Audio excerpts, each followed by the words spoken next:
Eits, daripada bingung, yuk kita langsung dengerin penjelasan dari narasumber kita, yaitu Dr. Anjani Putri Retna Nenggalih, selaku dokter klinik Pratama, UIN Sunan Ampel, Surabaya.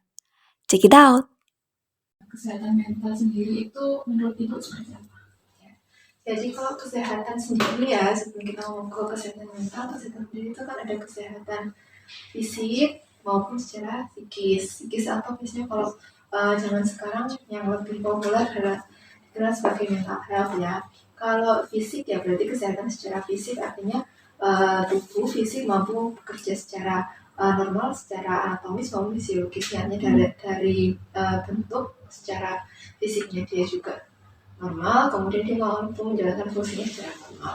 Kalau kesehatan mental atau psikis atau mental health tadi, dia itu adalah kesehatan secara psikisnya. Ya, kalau kita bilang psikis berarti dia secara orang itu dia stabil, tenang, kemudian mampu menjalankan aktivitasnya juga dengan baik. Karena beberapa orang yang mungkin mengalami masalah kesehatan mental atau mental health tadi, mungkin mereka tidak bisa menjalankan kehidupannya atau aktivitas sehari-harinya dengan normal dan baik. Karena setiap orang punya ambang batas toleransi yang berbeda-beda terhadap setiap masalah. Satu itu, yang kedua juga mereka setiap orang itu punya background atau latar belakang yang berbeda-beda. Jadi mungkin ada orang-orang yang sejak kecil, masa kecilnya mereka hidup di keluarga yang lengkap, bahagia, tidak ada masalah apapun, tercukupi kebutuhannya. Mungkin ada anak-anak lain yang masa kecilnya dia mungkin broken home, mungkin orang tuanya berpisah, atau mungkin saat kecil dia mungkin finansialnya kurang sehingga hidupnya susah. Nah itu otomatis semua latar belakang tadi, background tadi akan membawa pengaruh saat setiap orang itu dewasa. Jadi akan membawa masing-masing akan punya kepribadian sendiri-sendiri yang tidak hanya ditentukan dari dirinya ya, tapi juga lingkungan selama dia tumbuh sejak kecil sampai dia dewasa nanti gitu. Kalau di secara psikiatri ya, itu ada namanya tilikan. Tilikan itu artinya bagaimana kita memahami diri kita sendiri. Jadi misalnya ada orang-orang yang dia sebenarnya tidak baik-baik saja. Misalnya dia mungkin ada depresi atau kecemasan atau mungkin masalah yang lain, skizofrenia dan lain-lain. Tapi dia merasa oh enggak sih, aku enggak apa-apa. Nah itu dia termasuk tilikannya buruk atau tilikannya rendah. Jadi dia tidak menyadari bahwa dirinya itu punya masalah. Tapi kalau dia menyadari misalnya oh kayaknya ini juga ada yang nggak beres nih sama aku, udah nggak sehat nih kayak secara mental, ada masalah nih. Artinya dia seperti itu, dia berarti tilikannya bagus atau dia tilikannya tinggi, sehingga orang-orang yang mempunyai tilikan bagus tadi dia akan mencari solusi dari itu. Jadi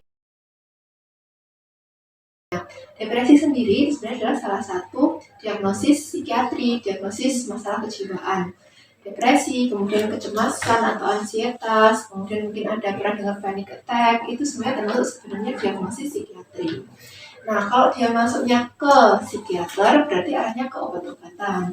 Depresi sendiri pun itu dibagi memang ada depresi ringan, sedang, dan berat. Depresi berat itu misalnya salah satu contohnya sudah ada percobaan untuk bunuh diri atau ingin mengakhiri hidup, merasa hidupnya tidak berharga lagi, dan lain-lain, itu sudah masuk kategori depresi berat sebenarnya.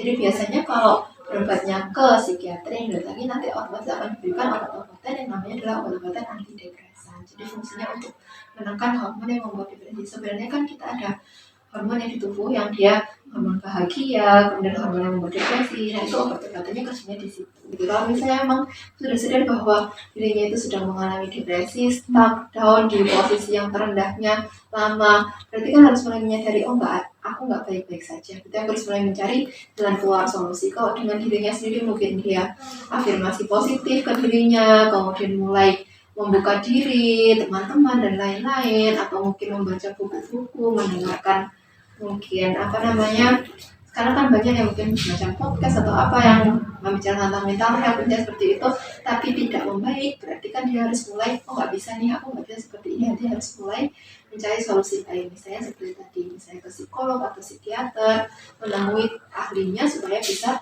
diberikan solusi seperti apa. Jadi kalau orang yang punya depresi berat, tentu saja saran saya adalah sudah harus ke psikiater, tidak bisa lagi ke psikolog karena perlu obat-obatan itu tadi.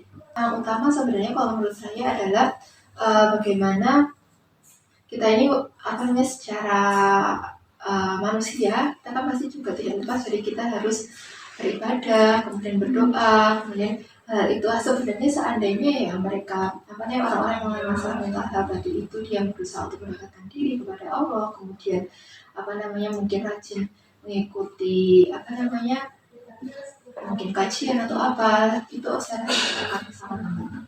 Nah, gimana? Sudah terjawab kan rasa penasaran kalian? Semoga video ini bermanfaat. Stay positive and take your time.